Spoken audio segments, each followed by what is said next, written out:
Dulu, kalau ada orang menfitnah, itu melalui mulut ke mulut, MLM, multi level marketing.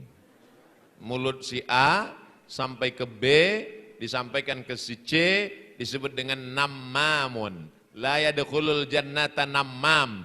Tidak masuk surga orang yang bawa-bawa ngomongan si A tentang si B, disampaikan oleh si C, akhirnya kelahi mereka.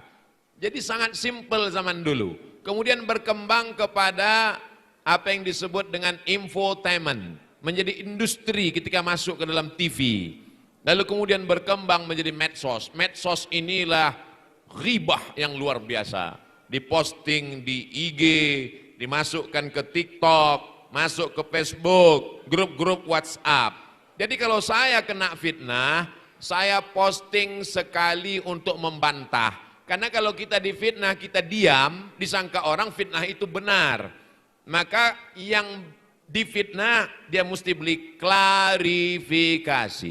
Pakai bahasa yang jelas, tulisan satu, video satu, posting di grup, di IG, di TikTok, di Facebook, grup-grup WhatsApp, teman-teman dekat, sampaikan. Jadi kalau datang juga yang lain, saya tidak perlu menjelaskan diri saya kepada teman saya. Karena teman saya sudah mengenal saya. Dan saya tak perlu menjelaskan diri saya ke musuh saya. Karena mereka pasti menyerang saya. Kita hanya perlu memberitahu pada orang yang perlu tahu. Disitulah perlunya klarifikasi. In ja'akum fasiqun. Kalau datang orang fasik, binabain bawa berita, fatabayyanu, maka tabayyun diambil dari kata bayan. Bayan artinya clear, jelas. Dalam bahasa Arabnya tabayyun, dalam bahasa Inggrisnya clear, kita katakan klarifikasi, penjelasan.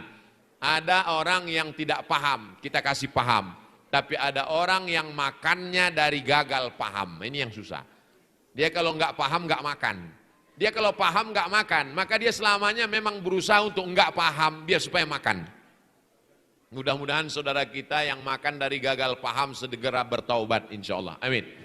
Jadi kalau ada isu cepat-cepat diklarifikasi, cepat-cepat dijelaskan. Insya Allah keluarga besar SMK Negeri 1 Sukabumi yang sudah saling kenal mengenal, saling tolong menolong. Jangan cuma tolong tentang materi uang, tolong juga tentang menjelaskan ini orang baik, ini fitnah, ini enggak benar, ini tipu-tipu. Kalau sudah kita jelaskan, kita serahkan kepada Allah. Karena innama anta munzir. Kamu hanya sanggup memberi peringatan. Lasta alaihim bimusaitir.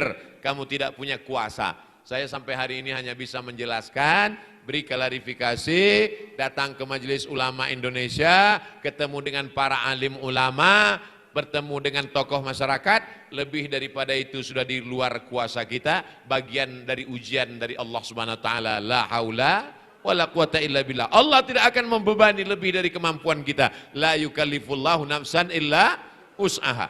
Nah, jadi selagi masih bisa dimusyawarahkan, wa amruhum syura bainahum.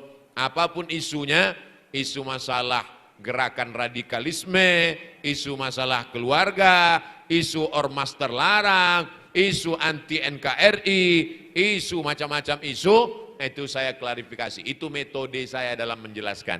Apa yang saya sampaikan ini berlaku juga buat kita semua. Pak Wali bisa saja diterpa isu, Bapak Kepala Sekolah, Ibu sebagai Kepala Rumah Tangga, Bapak, adik-adik juga.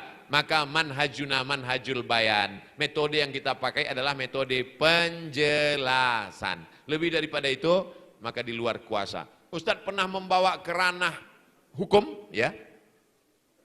Orang yang mengotak-atik foto saya, lalu dia upload ke Facebook, saya screenshot, saya lapor ke Polda, BAP. Ustaz Somad nanti kalau lapor ke Polda jadwal Ustaz ceramah gimana? Saya kosongkan jadwal ceramah. Dari Polda ke Jaksa, Kajari, Kejaksaan Negeri, panggil, saya datang ke pengadilan. Ternyata yang menimbulkan isu tidak datang. Mana dia? Mencret. Saya kosongkan jadwal ceramah 2 kali, datang. 2 kali nggak datang, berarti sudah. Nah, jadi perlu, negeri kita ini adalah negara hukum. Kita bukan tinggal di hukum rimba. Kita bukan tinggal di laut, ikan paus makan ikan hiu makan ikan tuna. Kita tinggal di negara kesatuan Republik Indonesia. Orang kalau tidak diberi pelajaran, pertama dia usap wajah kita. Lama-lama dia tempeleng wajah kita. Yang ketiga dia tarik rambut kita. Habis itu dia pijak kita.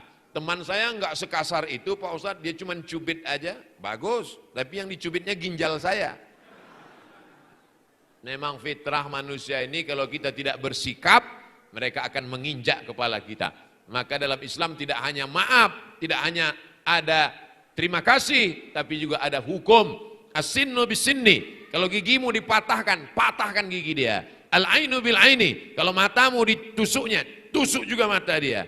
Faman afa wa aslaha. Siapa yang mau memaafkan dan berdamai, fa ajruhu 'ala Allah. Maka balasannya kepada Allah.